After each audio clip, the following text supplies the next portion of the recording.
Snow sifted through the cracked skylight of X9's bazaar, catching on metal bars and the fur of the creature inside them. Traders kept their distance, like the floor around the cage was a sinkhole. They called her a dozen names: Vixen, Feral, Bite Beast. Each whispered like it might attract her attention. It did. Golden eyes tracked everything, even when her head barely moved. Red hair fell in wild waves around a face too human to be called an animal, too proud to be called a pet. I squeezed between two stalls selling counterfeit navigation chips and spicy skewers, hands in pockets, pretending I wasn't the only person walking toward the cage instead of away. The nearest vendor hissed, "Human, don't." She chewed through a shock collar, bit a guard. He coughed, then added, "Twice." "Twice?" I said. Maybe the guard deserved repeat lessons. Inside the cage, she growled low enough that it buzzed against the ribs. The sound made 3 different species drop their drinks. Me? I smiled because the growl came with a confused flick of her huge ears, like she wasn't used to someone not bolting. "Cute," I said. The bazaar went very quiet. "You call it cute?" someone stammered. I shrugged. "You should meet women from Earth." The traders looked at each other, then at me, and then, mercifully, started talking numbers. They'd built the cage like a small jail cell. Cold bars, grated floor, a nest of worn blankets that smelled like rust and salt. The name tag wired to the door read Asha in blocky characters and an auction lot number that suggested she'd been passed around longer than anyone wanted to admit. Non-compliant hybrid, the broker insisted, antennae fluttering as he slid a datapad across the counter. "Requires containment. Dangerous. You assume full liability." "I assume breakfast bills too?" I said, scanning the pad. The price dropped every time he thought I might put it down, which means we both understood the market. They wanted the problem to walk itself out the door. I looked through the bars. Asha crouched close, all coiled spring and simmering defiance. Her tail, thick, fiery, magnificent, bristled, then stilled. Up close, the rage on her face had details. The pink line of a healed cut across the bridge of her nose, the fatigue behind the fury. Not a monster. A person who'd learned growling is the only language anybody listened to. "We'll call it even," I told the broker. "If you throw in that leash, the spare blanket, and any paperwork that says she's mine to keep and not yours to take back." The broker's mandibles clicked in relief. "Done," he said too quickly. The latch thunked like finality. I wasn't wearing gloves. I wanted her to see my hands. "Asha," I said, tasting the name. Her eyes snapped to mine. "I'm Leon Kennedy. We're leaving." She lunged, fast, but I didn't step back. I lifted my hand, palm open, slow as dawn. When my fingers touched the crown of her head, everything in the bazaar stopped. Air, conversation, the faucet dripping behind the food stall. The growl clipped off mid-thunder. Asha blinked, her ears tilted slightly forward like surprised question marks. I felt heat under her hair, the steady tension of someone who expected pain and felt something else. "Good girl," I said, not as an order, but as a release valve. Praise simple as a bowl of soup. Her cheeks flushed, impossible to miss against her winter-pale skin.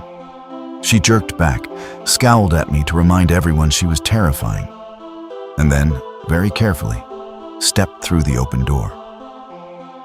I clipped on the leash because the station required it, and because starting arguments with security on day one is bad for a man's social calendar. The hook clicked, she bared her teeth, and I murmured, "Temporary. Promise." She didn't understand the words, not all of them, but she understood the tone. Her tail calmed a fraction. We walked. I didn't tug. I matched her pace, half prowl, half parade. and let her sniff the world like a detective. Aliens flattened against walls. A vendor knocked over a crate of citrus pods in his haste to get out of range. Asha strutted because of course she did. If the whole corridor is going to fear you, you might as well enjoy the breeze. You bite me, I told her conversationally.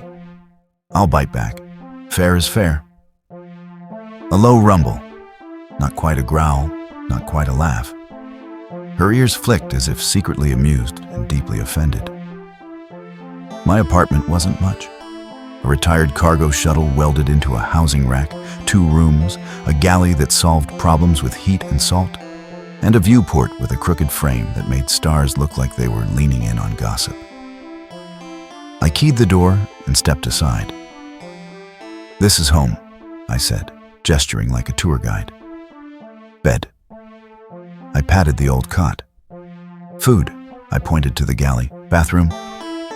I opened the sliding panel and immediately closed it because nobody needs that much honesty about plumbing on a first day. Asha stood just inside the threshold, nose testing the air as if scent alone could judge my character. She moved in slow arcs, claws counting rivet heads, tail brushing the cabinet like a question mark punctuation. When I turned my back to cook, the growling started again, softer now, skeptical but less volcanic. I seasoned stew until the whole place smelled like garlic and warm safety. I set a bowl on the table and stepped away. No tricks, no shocks. I tapped the counter. Eat. She did the math. She looked at me, at the bowl, at the door, at the bowl again. Foreign languages can be a bridge made of hunger. She took one cautious mouthful. The second came faster. By the time she licked the spoon, her ears had drifted upward from the combat position to something close to curious. Snow tapped the viewport. Somewhere outside, cargo loaders boomed along the spine of the rack. Inside, silence settled friendly and large. I found the extra blanket, a soft, ugly thing with a faded map of an old trade route, and draped it over the end of the cot. Yours, Ma, I said. She narrowed her eyes. Then, very deliberately, she took 2 steps, grabbed the blanket in both hands, dragged it to the floor, and sat on it like a queen claiming a throne. She watched me the whole time, daring me to object. Excellent choice, I said. It ties the room together. Her tail thumped once against the deck. She immediately stopped it, glared at the traitorous appendage, and hissed at it for good measure. I pretended not to see. There are tricks to calming skittish engines and skittish people. Talk about other things. Move slow, offer options. I filled the air with useful nonsense. That cabinet is tools. Don't chew the cables. This is coffee. It will try to kill you. Bathroom is safe now. Shower knob turns left for hot. Hot is good, not too hot. She prowled past, sniffed the coffee, made a face, and swatted the mug with a single decisive claw. It slid, teetered, and dumped onto the counter with a slosh. She flinched back from the splash, snarling at the steam like it had insulted her ancestors. Okay, I said, grabbing a rag. We're a tea household now. She watched me mop up, then pointed with one sharp nail at the leash where it trailed from her collar, the line resting limply against the deck. Rules, I said, holding the clip. Station says keep it on outside. Inside? I unclipped it with a click. You're free, no cages. She didn't understand every word, but she got the ritual of it. Her hand went to the collar, touching the skin underneath as if checking whether the shock had left with the metal. Her eyes flicked to mine. The growl returned, softer, a habit clinging to old bones. I raised my hand. She went very still. I set my palm on her head again. Lighter this time, a hello instead of a miracle. Good girl, I murmured. The blush came back. She looked outraged at her own face, and turned away so I wouldn't see it, which only made it more obvious. I busied myself with the stove, the great universal technique for pretending not to notice someone having feelings. Night on Vex 9 tastes like tin and snow. We ate at the tiny table while the vent rattled overhead. She kept glancing at the door, then at me, like she was waiting for the punchline where kindness collapses into a trap. I kept serving seconds. Midway through the second bowl, she said the first word, "Why?" It came out rough, like an engine coughing to life. I set my spoon down and looked at her. "Why?" She tapped her chest, then lifted her chin toward the door where the bazaar lay somewhere beyond the corridor maze. "Why?" Kind. No one had taught me the grammar of this moment. I defaulted to the truth. "Because it's right," I said simply. "Because you looked cold. Because nobody deserves a cage. Pick your favorite." She stared at me so long, I thought I'd broken the fragile peace. Then she squinted, suspicious of simple answers, and reached for another word she had to assemble piece by piece. "You. Not fear, Asha?" "I grew up around Earthwomen," I said with a grin. "Trust me, you're adorable." She made a noise like a malfunctioning kettle, which I chose to interpret as deeply offended. Her ears, unfortunately for her argument, were tilting forward again like flowers leaning toward sun. I showed her the shower. The soundtrack was chaos.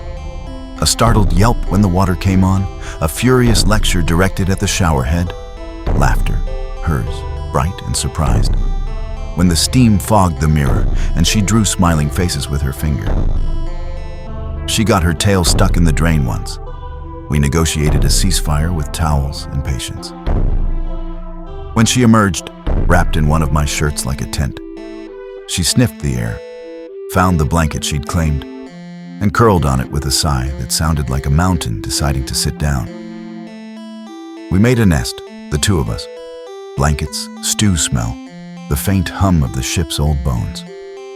I slid the leash into a drawer and, on instinct, set a note beside it that said "temporary" in big, neat letters. She couldn't read it yet, but I could. Sometimes promises work in both directions. Before sleep claimed her, she watched me from the floor, heavy-lidded. "Leon," she tried, cautious with the shape of it. "Yeah?" She pointed at the door, then at me, then at herself. A beat. "Safe?" "Safe," I said. "Eat my food, break my stuff, scare my neighbors." A pause. The tiniest smile curved her mouth. Her tail curled like punctuation around her knees. "Good human," she whispered, and the room felt warmer, like the ship had shifted closer to its own small sun. Morning came with the metallic hum of the ventilation system and the smell of reheated stew. Leon sat at the table in his undershirt, hair a mess, staring into the depths of a cup that claimed to be coffee. It was sludge, really, but it did its job. The soft clack-clack of claws on metal flooring drew his attention. Asha crept out from the sleeping nook, wrapped in the same oversized shirt, tail flicking in wary half-arcs. Her nose twitched at the smell. She looked like she'd been ready to attack the vent, then changed her mind at the sight of food. "Morning," Leon said. She tilted her head. "Morning?" He grinned. "Yeah, time between sleep and regret." Blank stare. He pointed toward the bowl he'd set aside. "Eat." Asha approached with caution, sniffing first, then crouching low to devour the contents with quiet intensity. Leon sipped his sludge. "You know," he said conversationally, "for someone with claws sharp enough to gut me, you've got good table manners." Her ears twitched. "Gut?" He mimed cutting. "Yeah. Tear apart, destroy, chaos." Asha's tail puffed in offense. "Not always chaos," she said haltingly. "Only when need." "Good to know," Leon said. "I'll try not to qualify as need." He stood, stretching until his spine cracked. All right, rules of the ship. Number 1, don't touch the red button near the door. Why? It jettisons the cargo bay, and my socks are in there. She blinked slowly, processing. Jet. Socks. Close enough. The rest of the morning unfolded in a sort of cautious domestic dance. Asha followed him around the cramped cabin, observing every mundane task with battlefield vigilance. She sniffed each tool before letting him use it. When he reached for a wrench, her tail flicked toward it, like she was ready to intervene if it misbehaved. At one point, Leon turned to find her perched on the countertop, tail curled neatly around her feet, watching him replace a filter. "You planning to supervise everything I do?" he asked. She blinked. "Super. Watch, judge.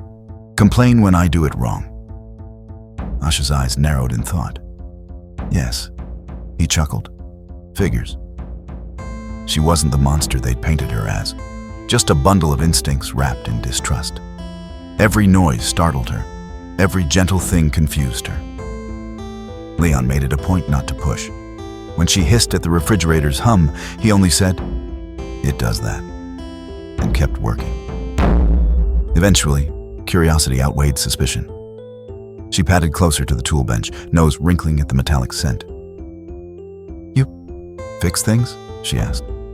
"Used to," he said. "Now I mostly pretend to." Her ears twitched at the dry tone. "Pretend?" "Yep. Fixing things means taking them apart, then acting surprised when they don't go back together." Asha blinked, then let out a small huff that was almost a laugh. Leon looked up at her. "Hey, was that humor I heard?" "No." "Sounded like it." She flicked her tail toward him dismissively, but there was the faintest smile tugging at the corner of her mouth. By afternoon, she had explored the entire cabin. She'd sniffed the control console, tested the gravity stabilizer by jumping. Leon nearly had a heart attack, and claimed the highest storage shelf as her look place. Every time Leon glanced up, her glowing eyes were there, studying him like he was an alien specimen.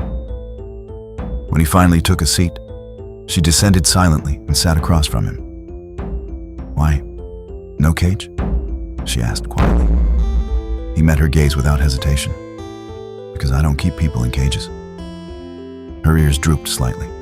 "Not people," she murmured. "Beast." "Who told you that?" "Everyone." Leon leaned forward, resting his elbows on the table. "Then everyone's wrong?" Asha's tail stilled. For a long while, she said nothing. Then she stood, walked to the viewport, and pressed her palm against the glass.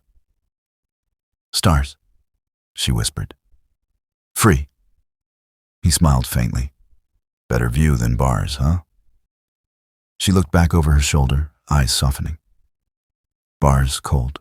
You, strange." "I get that a lot." That night, she refused to sleep on the cot. Instead, she dragged her blanket closer to his chair and curled up on the floor. Leon didn't argue. He turned off the lights, letting the faint blue glow from the viewport spill across the cabin. Somewhere between waking and dreaming, he heard the sound. A soft, rhythmic vibration. Asha was purring. He smiled into the dark. "You're welcome, Fluffball." A pause. Then, groggy and half asleep, she mumbled, "Not Fluffball." Leon chuckled quietly. "Sure thing." The hum of the ship and the steady beat of her purr filled the small space until morning. Proof that trust, like warmth, doesn't happen all at once. It grows in slow, sleepy breaths, in quiet, impossible peace. Morning on Vexneen came without sunlight. Just the soft rumble of cargo drones shifting crates somewhere beyond the station wall. Leon woke to the sound of metal tapping against metal. He cracked one eye open and saw Asha crouched by the counter, tail straight out, her ears locked in concentration. The tapping came from a spoon. She was trying to copy what he'd done the day before, stirring a pot of instant porridge like it might reveal its secrets. He sat up slowly. You planning to cook breakfast or start a small war? She jumped, tail fluffing into a fiery halo, then scowled. Make food. Looks dangerous, Leon said, rubbing his eyes. Need a license for that. She pointed the spoon at him like a sword. You, eat. Yes, ma'am. He shuffled over, peered into the pot, and blinked. Okay, that's technically edible. You used water this time, not cleaning fluid. I'm proud. Asha's lips twitched. Learn. Fast learner, he said, reaching for a second bowl. Next lesson, less salt, fewer death stares. Her ears perked. Death stares? Yeah. This thing you do? He mimed, narrowing his eyes and baring his teeth. Makes the food taste terrified. She looked offended for 3 full seconds before bursting into a sound that could only be described as a half growl, half laugh. Leon froze, then grinned. Was that a joke? I heard a joke. No joke, she said quickly, but her tail betrayed her by swishing side to side like a metronome. After breakfast, Leon pulled a duffel from the storage locker. Okay, errands. We need supplies. Sup, lies, food, soap, towels that aren't older than me. You're coming. Asha glanced toward the leash hanging on the hook. Her ears flattened. Regulations, he said softly. Outside the ship it stays on. Nobody touches it but me, got it? She frowned but nodded once. Only you. That's the spirit. The walk through the bazaar was quieter this time. Alien still gave her a wide berth, but instead of glaring back, Asha kept close to Leon, eyes darting between stalls and neon signs. The leash hung loose. He didn't tug. When someone whispered, "The fox thing's loose," Leon replied, "She's got better manners than you, pal." At a vendor's stand, he pointed to a stack of soft blankets. Pick one. Asha blinked. Pick? Yeah, yours. You get to choose. She hesitated, then buried her fingers in a deep blue one, rubbing it against her cheek. Her tail gave one slow, involuntary wag. Leon smiled. Good choice. When they reached the food stalls, she stopped dead at the smell of grilled meat. Her ears twitched violently. He handed her a skewer. She sniffed it suspiciously, then took a bite and froze, eyes widening. Told you, Leon said. Best on the station. Hot, she muttered, mouth full. Yeah, it's supposed to be. Builds character. They wandered the market for hours, an odd pair, a calm human with a lopsided grin and the fox woman everyone once feared, now clutching snacks in both hands and looking at everything with wary curiosity. Back home, she helped him unpack, or at least attempted to. Every new object became a puzzle. She sniffed the detergent, licked the corner of a towel, and declared the toothbrush strange stick weapon. Leon just let her experiment. By afternoon, the ship smelled faintly of soap and the faint citrus she'd chosen as her scent. She perched cross-legged on the counter, tail swinging lazily. Leon, she said, voice softer. Why, you help? He glanced up from sorting tools. Told you before, it's the right thing to do. Right, she echoed, as if testing the word's shape. Then, after a pause, others say, beast. Then others are idiots, he said simply. Her ears lowered. You not fear Asha? Leon chuckled. Fear you? Earth women are scarier? You've never seen someone mad about cold coffee? Asha blinked. You think cute? He shrugged, pretending to focus on the tools. Objectively speaking, yes. Her tail fluffed in surprise. Not cute, strong. Strong and cute. It's possible. She huffed, crossing her arms, muttering something in her own language that probably wasn't flattering.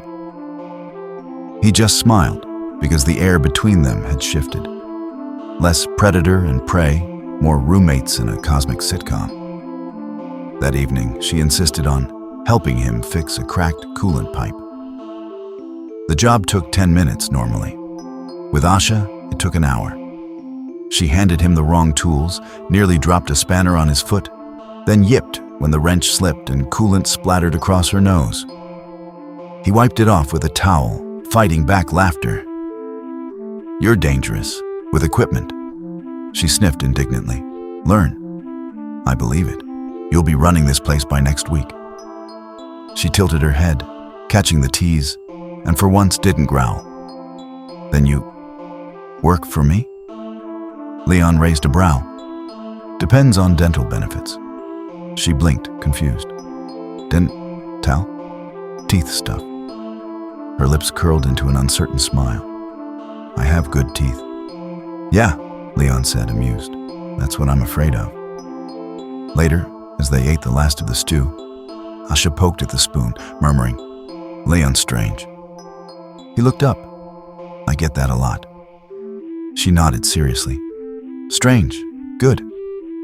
And just like that, the tiny apartment, once filled with silence and suspicion, felt like a home. She no longer flinched at every noise. Her growls had softened into words. And when Leon laughed, she didn't bristle. She watched him with eyes that glittered like reflected starlight, tail curling around her knees in quiet contentment. Days turned into a rhythm, an odd, peaceful rhythm that somehow worked. Leon fixed things. Asha assisted by providing commentary from whatever perch she'd chosen for the day. She'd taken over the top of a storage crate near the viewport, declaring it her look place. From there, she could stare out at the stars and, as she claimed, watch danger come. The first real sign she was settling in came one morning when Leon woke to the smell of something burning. He bolted upright, heart in his throat, and sprinted to the galley. Smoke everywhere. The old stove glowed faintly red, and Asha stood in front of it, waving a spatula like a weapon. "What?" Leon gasped. "Are you doing?" "Make food," she announced proudly. He blinked at the blackened slab on the skillet. Is that supposed to be bread?"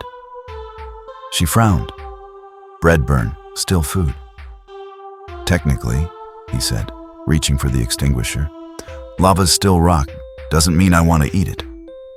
She snatched the charred thing off the pan and took a fierce bite out of defiance alone. A second later, her face crumpled and she hissed, tongue out, waving her hands. Leon grabbed her a cup of water, trying not to laugh. "You okay?" "Hot, evil bread."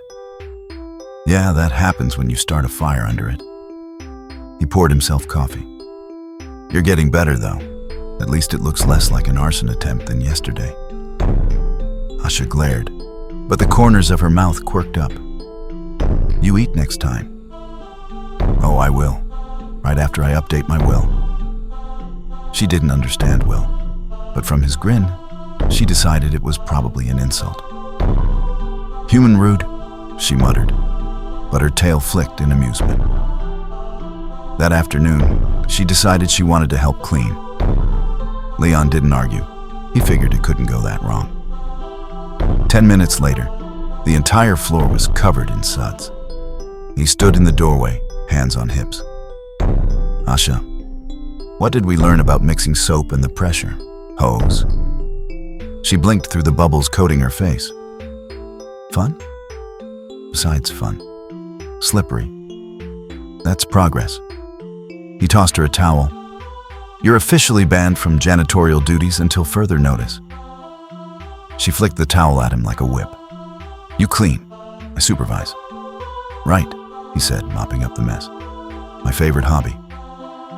She perched on a chair, tail swaying lazily, watching him work. Then softly, almost shyly, she asked, "You always alone?" He paused, then wringing out the mop. "Mostly." "Why?" "Because it's easier to fix things than people," he said. "And I break things often enough already." She tilted her head. "I not break." He smiled faintly. "No, you didn't." For a moment, silence filled the small ship, but it wasn't uncomfortable. It was companionable, like they were learning to breathe in sync. By evening, Asha had claimed half his couch. She sat curled up with one of his blankets, tail draped over the edge, eyes fixed on the hollow screen. Leon was half dozing beside her when she suddenly pointed at the flickering image. "They fight," she said, fascinated. "Yeah, that's wrestling." "Why?" "Humans like watching other humans pretend to hurt each other." "Strange," she murmured, "but funny. You'll fit in fine." When the commercial cut to a cooking show, her ears perked. "Food show." Leon blinked. "Wait, you actually like those?" "Pretty," she said simply. "Colors, happy sounds, no cages." Something in his chest tightened at that. He handed her a snack and leaned back, watching her eyes light up at the sight of the neatly arranged dishes on screen. "You know," he said quietly, "you deserve better than a cell, than fear." She looked at him, expression unreadable. "Why you say nice things?" "Because I mean them." Her tail twitched. "You make Asha blush again." He grinned. "Mission accomplished." She growled softly, but it came out almost like a purr. "Human tease." "Habit," he said, sipping his coffee. "Keeps me alive." Later that night, while Leon worked at his bench, Asha padded over and sat beside him, watching his hands move over circuits and wires. "You fix?" she asked. "Trying to," he said. "Old scanners shorted out again." She leaned closer, sniffing at the solder smoke, ears twitching. "Smells strange." "Yeah, that's the smell of poor decisions." She giggled, an actual giggle this time. Leon glanced sideways, surprised, and she looked away quickly, embarrassed. "No laugh," she muttered. "You totally laughed." "Did not." "Sure didn't." Her tail betrayed her again, brushing his arm in rhythmic, lazy arcs. He pretended not to notice, focusing on his work, but the corner of his mouth tugged upward. When it came time to sleep, she hesitated between the floor and the couch. Leon noticed. "You can take the bed if you want." She blinked, scandalized. "You sleep where?" "The couch, it's fine." "No," she said firmly. "You bed, Asha floor." He crossed his arms. "You're not sleeping on the floor." Her eyes narrowed, tail flicking in challenge. "You fight Asha for bed?" Leon smirked. "I don't fight ladies." "Good, Asha win." He shook his head, defeated, and threw her a pillow. "Fine, but tomorrow you're cooking again. That's your punishment." She caught it, hugging it close like a victory prize. "Deal." And as he lay on the couch, half listening to the quiet rustle of her tail and the soft hum of her breathing, Leon realized something he hadn't felt in years. His ship didn't sound empty anymore. There was laughter now, and mischief, and the faint warmth of two odd souls learning how to share the same orbit. The next morning began like any other. Steam rising from the kettle, the smell of half-burned toast, and the sound of claws tapping in the hallway. But something in the air was off. Asha was quiet. Too quiet. Normally, she filled the space with questions, complaints, or at least a growl or two when she didn't get her way. Today, she just sat on the edge of the couch, tail still, eyes distant. Leon noticed it as he slid a mug across the table. "You planning to start brooding or just practicing for dramatic effect?" No response. Her ears flicked once, but she didn't move. He frowned, setting down his tools. "Asha?" She looked up suddenly, and there was something like panic behind her golden eyes. "You talk to other female?" she blurted, her accent sharper when she was upset. Leon blinked. "What?" Her tail lashed. "Last night, shiny voice on screen. You smile." He stared for a moment before realizing she meant his holo call with Mara, an old mechanic friend from the next sector. "Oh, that was work. She needed a part schematic, that's all." "Work," Asha echoed skeptically, arms crossed, tail puffed in accusation. She laughed. "You laugh." Leon tried and failed not to grin. Jealous, are we? Her ears shot up. What? Means you're mad because you want me to laugh only at your jokes. I not mad, she snapped, very mad. Sure. He leaned back in his chair. You're just glaring at me for cardio. She huffed and turned away, muttering in her language, something that sounded like stupid smooth-tongued human. He sighed and stood, walking around the table. Asha, hey, look at me. No. He crouched down to her level, resting his elbows on his knees. You really think I'd rather talk to anyone else than you? Her eyes flicked toward him, wary. You not need me. Maybe not, he said softly. But I like having you around. She blinked, uncertain what to do with that. Her ears drooped just slightly. Then Leon ruined the tender moment by adding, even if you keep trying to kill my appliances. Asha's head snapped up. They attack first. He laughed. The toaster? Really? Yes, it bite bread. It's supposed to bite bread. She froze, thinking it over, then narrowed her eyes, still suspicious. The tension cracked like a bubble, laughter spilling between them. Leon reached out and ruffled her hair, fingers brushing the base of one ear. The growl she started turned into a low, involuntary purr. When she realized it, she went stiff as a statue. He pulled his hand back quickly, trying not to laugh. Sorry, couldn't resist. Asha's face flushed scarlet. No touch. Right, sorry, it's just, your ears move when you're mad. It's hilarious. She covered them with both hands. Stop, see. He grinned. Not possible. She glared, but her tail betrayed her again, flicking once, twice, before curling shyly around her legs. Fine, she muttered. You not fear me.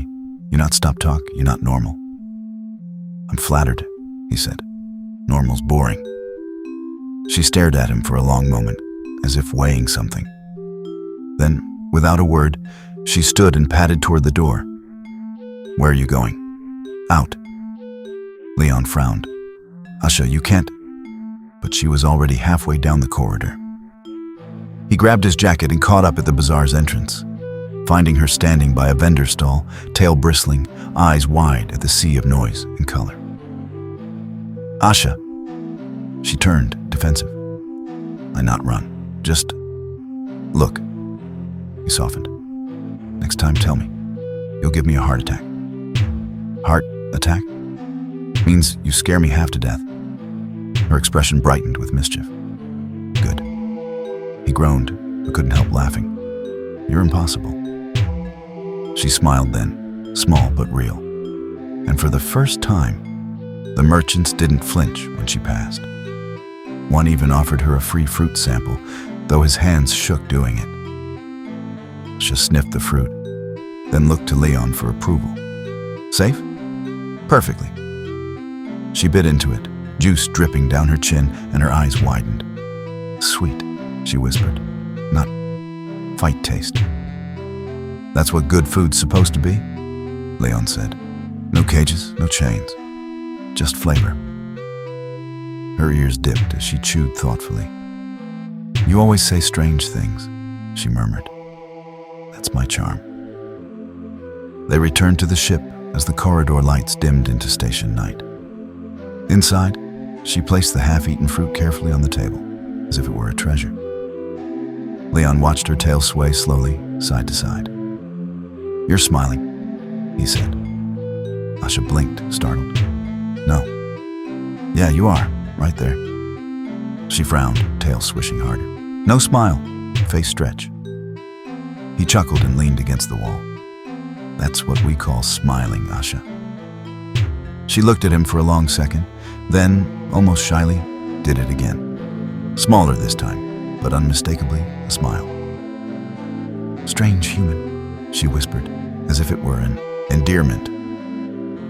Dangerous fox, he answered. For once, she didn't growl at the nickname. She just flicked her tail and said softly, maybe. The quiet that followed wasn't awkward. It was alive, humming with something new between them. Something neither fully understood yet, but neither wanted to lose. Leon realized, as she leaned against his shoulder later that night, while pretending to watch the hollow screen, that her purr was louder than the ship's hum. And he didn't mind at all. The next few days settled into the kind of peace Leon never thought he'd have again. Quiet breakfasts, mechanical hums, Asha's tail brushing against furniture as she prowled the tiny cabin like she owned it. She'd stopped growling at the refrigerator, which Leon marked as progress, and she even started humming while she cooked. It was an odd, melodic sound, half song, half purr. And he pretended not to notice, just so she'd keep doing it. One evening, he came back from a repair job with grease on his hands and a grin on his face. Guess who just got paid in real food instead of credit slips? He held up a bag. Actual steak, not vat-grown, not powder-packed, honest-to-God steak. Asha's ears shut straight up. Steak? Yeah, he laughed. You like steak, right? Her eyes glowed. Meat, real. All right then, Leon said, clapping his hands. Chef Asha, take it away. What followed was equal parts chaos and comedy. She'd seen cooking shows, but translating that to real heat proved challenging. She dropped the steak twice, screamed when oil splattered, and nearly smacked the pan with a wrench before Leon intercepted. Hey, no weapons in the kitchen. Pan attack first. That's not how pans work. By the time dinner was served, the kitchen looked like a battlefield. But somehow, impossibly, the steak came out perfect. Juicy, tender, seasoned with something Leon didn't even own. Probably her sense of mischief. They sat on opposite sides of the table, and for the first time since she'd arrived, she didn't wait for him to offer. She just handed him a plate with both hands, carefully, as if it were sacred. He took it, smiling. Thanks. Asha nodded, trying to hide her pride. Eat. He did, and it was good. You're hired, he said around a mouthful. Kitchen's yours from now on. She blinked. Yours? He chuckled. Ours. Her tail flicked once, slowly. Ours, she repeated. After dinner, she lingered by the viewport, watching the stars. Leon sat on the couch, tinkering with a half-broken comms unit. The soft glow of the panels reflected in her eyes. You think stars look same everywhere? She asked suddenly. Leon looked up. More or less. Some shine brighter depending on where you stand. Why? Home. Far, she said softly. But stars same. Maybe. Not so far. He set the comms tool down, leaning back. You miss it? Asha was quiet for a while. Sometimes, forest, wind, but not cage. Never cage. He nodded. Yeah, I get that. She turned toward him, tilting her head. You too? Yeah, Leon said. Mine wasn't made of bars, but it still locked me in. Work, debt. Same story as half the galaxy. She studied him, golden eyes soft. You free now? He hesitated. Working on it. Asha walked over and sat beside him, her tail curling gently around his leg. You help me. I help you. He smiled faintly. You already do. Her ears perked. How? He gestured vaguely to the mess that had become their home. The cluttered counters, the soft blanket she'd claimed, the faint scent of whatever soap she liked best. Place doesn't feel empty anymore. Asha blinked, processing that, then slowly leaned closer until her shoulder brushed his arm. Empty bad, she said. Yeah, Leon murmured. Bad. They sat like that for a while, quiet, content. The ship creaked softly as it adjusted to the station's gravity shift. Outside, the stars drifted like lazy sparks. Then Asha said something that made Leon choke on his drink. Leon, she began, very serious. When I like mail, I bite ear, it tradition. He nearly spat his coffee. You, what? Her ears flattened. Bad tradition? No, not bad, just very unique. She frowned. You not like? I didn't say that, he said quickly. Just maybe warn me first next time. Asha blinked, confused but amused. Human strange rules. You have no idea. She leaned in closer, squinting. You blush. Leon groaned, rubbing his face. You're insufferable. Mean? Endearing, he said, sighing. Infuriatingly endearing. She tilted her head, tail swishing in delight. I win argument. Sure, he muttered. You win everything. Later that night, she curled up beside him on the couch again, head resting against his shoulder, tail draped lazily across his lap. He didn't move, didn't breathe too loud. Just let her stay there. Her voice came out drowsy. When I meet you, I want bite throat. Leon blinked. That's good to know. She smiled faintly, eyes half shut. Now I want, not bite, maybe hug. He swallowed the laugh, threatening to rise. Progress. Her purr vibrated against him, soft and steady. Leon? Yeah? You still think Asha cute? He looked down at her, at the wild hair, the faint scars, the way her ears twitched when she tried not to smile, and smiled. No, I think you're beautiful. Her eyes opened, wide and golden, searching his face for a lie. She found none. A faint blush crept up her neck, and her tail coiled tighter around his waist. Human strange, she whispered. Yeah, he said softly. But we're good at strange. She pressed closer, whispering something he barely caught. Good human. And when she finally drifted to sleep, still purring, Leon realized the ship didn't just sound different anymore. It felt alive, like a heart beating in sync with another. The next morning, Leon woke to something heavy sprawled across his chest and the faint sound of purring that vibrated through his ribs. His first half-conscious thought was engines running smoother than usual. The second was, that's breathing. He cracked one eye open.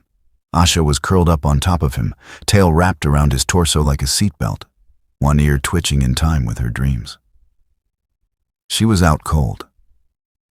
Every time he shifted, she made a quiet rumble of protest and burrowed closer. Leon sighed softly, resting his head back on the pillow. You're lucky you're cute, he muttered. Cute, she mumbled in her sleep. No, strong. He smiled into her hair. Both, he whispered. It took 10 minutes of careful maneuvering to slide out from under her without waking her fully. She blinked blearily when he returned with breakfast, just toast and fruit. But she sat up instantly when he set the plate down. You make food? Had to? You were holding me hostage. Her ears twitched. Host? What? He grinned. Means you wouldn't let me up. You were sleeping on me like a weighted blanket. Asha huffed. Good blanket. Terrifying blanket, Leon corrected, laughing. But yeah, warm. She ate slowly, tail flicking idly against the back of his leg. There was no tension between them now. No caution, no hidden edge. Just the rhythm of shared mornings. After breakfast, Leon went to his workbench to finish a small engine mod, while Asha prowled the room, restless. Leon, she said, peering over his shoulder. What you fix? Power coupler, keeps lights steady. Why? Because I like seeing you not trip over stuff. She smirked, baring a fang. I trip you first. He looked up. Promise? She blinked, confused, then realized he was teasing again. Human joke. Correct, he said, tapping her nose with the wrench handle. 10 points to FoxGirl. Her ears tilted in pride. FoxGirl win. Later that day, she insisted on joining him for errands again. This time, no leash, just a quiet promise. The aliens stared, but their fear had dulled into fascination. The feral vixen was no longer snarling. She was walking beside a human, tail swaying contentedly, eyes bright. At one stall, a small child pointed at her ears and giggled. Aisha froze, every instinct screaming to snarl. But Leon's hand brushed her arm, grounding her. "It's okay," he said quietly. "They're just curious." The child reached out a tentative hand. Aisha blinked, glanced at Leon, then slowly crouched down. The little alien patted her ear once, giggled, and ran off. When she straightened, her cheeks were pink. "Small one. Brave." "Told you," Leon said with a grin. "Not everyone's afraid of you." Aisha looked at him, tail swishing, softly. "You make world less afraid." He chuckled. "Nah, I just show them what they were missing." She didn't answer, but her tail brushed his arm lightly as they walked home. That night, they sat together on the floor, back against the couch, sharing the last of the fruit from their earlier trip.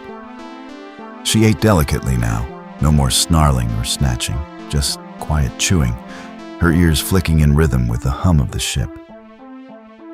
"Leon," she said after a while, "when I first see you, I think you stupid." He laughed. "That checks out." "You open cage," she continued. "No fear, I think this human die fast."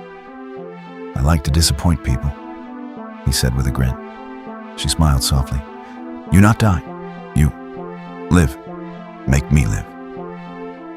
Her tone had shifted, gentle, almost reverent. Leon looked at her, really looked. The faint scars on her cheek, the way her tail curled around her ankles, the soft tremor in her voice. "You did that yourself," he said quietly. "I just opened the door." She shook her head. "Door only help if someone walked through. You pushed me." Leon raised a brow. "Pretty sure you pushed me first." Aisha laughed, a small musical sound that filled the cabin. Then, before he could respond, she reached up, hesitated, and brushed her fingers through his hair. "Soft," she murmured. "Ah," Leon said eloquently, frozen. "Thanks." Her smile widened. "Now I touch. You blush." "Do not." "Do," she teased, very red. He groaned, face in his hands. "I created a monster." "Not monster," she whispered, leaning closer until her nose nearly brushed his cheek. "Fox." The air between them thickened. Her eyes, amber gold and fierce, searched his for something unsaid. Then, softly, she nuzzled his temple, a gesture instinctive and tender. Her purr rumbled against his skin. Leon swallowed, hand rising halfway before he stopped himself. "Careful," he said quietly. "It's dangerous." Asha's tail coiled around his wrist, warm and soft. "Not dangerous. Home." He froze again. There was no teasing in her voice this time. No challenge. Just truth. He let his hand fall to rest gently on her head, brushing his thumb behind one ear. She closed her eyes and leaned into it, exhaling slow.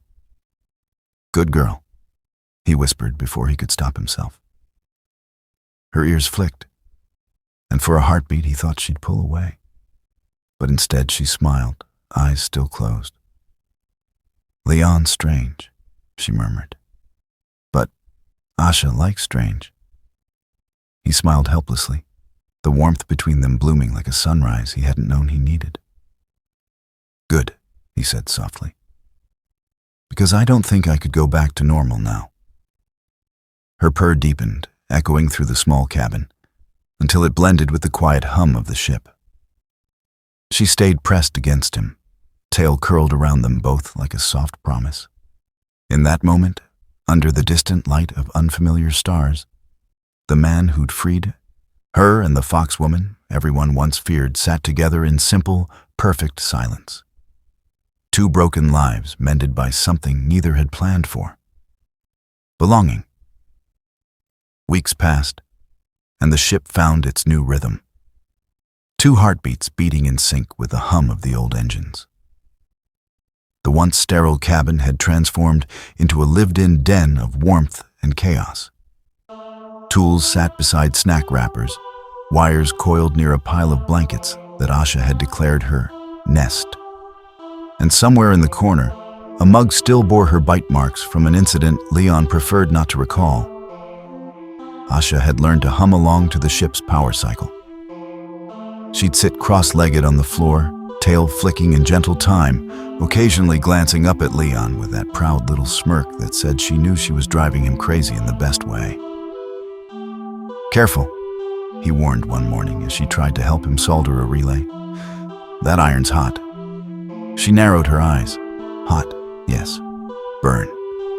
"Exactly. So maybe..." She touched it anyway. "Ow!" Leon sighed, grabbing a towel and running it under cold water. "I was literally in the middle of telling you not to do that." She winced as he wrapped her finger, then muttered, "Wanted to see?" "Next time," he said dryly. "Take my word for it. Trust the professional idiot." Her ears twitched at the phrase, amusement flickering in her gaze. "Professional idiot?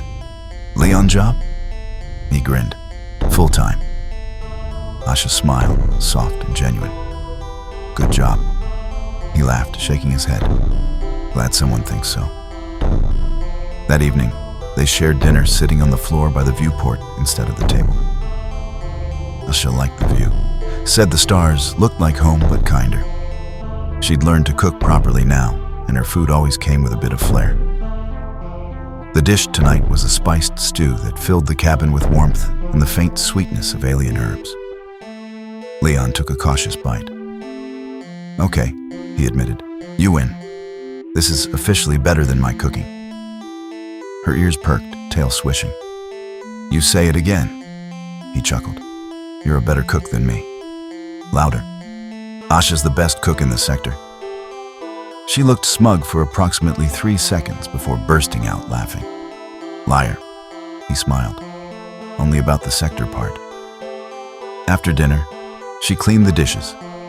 Her version of cleaning, which involved licking the spoon and calling it sterile. Leon gave up arguing. Instead, he stretched out on the couch while she padded over and flopped down beside him, tail draped lazily across his stomach. "You know," he said, "I never thought I'd share my ship with a foxwoman." She yawned. And it's not the worst idea I've had." Her tail flicked, brushing his arm. "You had worse?" "Oh, plenty." He grinned. "There was the time I tried to fix an engine with chewing gum." Asha gasped. "Gum? Why?" "It worked for 5 minutes." She laughed so hard she nearly fell off the couch. "Human, you crazy." "Guilty." The laughter faded into a comfortable quiet. Asha shifted closer until her head rested against his shoulder. He could feel the steady rise and fall of her breathing, the faint rumble of a purr vibrating against his ribs. "Leon." "Yeah?" "You still think Earth women's scarier?" He thought about it, pretending to mull it over. "Maybe. But they don't have tails that swat me when I'm sarcastic." Her tail immediately thumped against him, and she snorted. "See? Useful." He chuckled. "You're weaponized cuteness, that's what you are." Her ears twitched at the word cute, but she didn't protest this time. Instead, she tilted her face up toward him. "You make Asha happy." The words landed simple and heavy, like gravity. Leon blinked, caught off guard by how much they meant. "Yeah?" he asked softly. She nodded. "No cage, no fear. Just warm." He brushed a lock of her red hair back from her face. "That's how it's supposed to be." She smiled then, a real smile, not her mischievous smirk, and leaned up just enough to press her forehead gently to his. Her purr deepened until the whole ship seemed to hum with it. They stayed like that for a long time, just breathing, the viewport spilling soft light over them both. Outside, stars wheeled in slow arcs, but inside, everything was still and impossibly peaceful.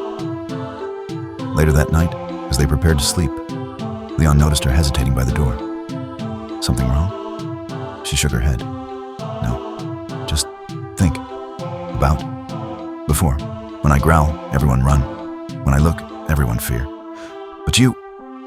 Her voice faltered. You not run. He smiled faintly. Maybe I should have. She frowned. No. No.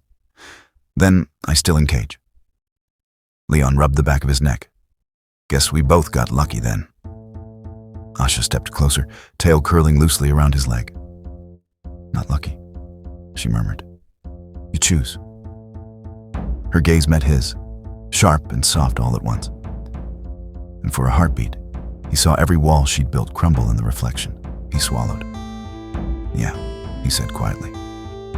I chose. Her lips curved into the smallest, most fragile smile. Good choice. Then she leaned in, brushing her nose against his cheek, a feather-light gesture that was part nuzzle, part think. Her voice was barely above a whisper when she added, good human.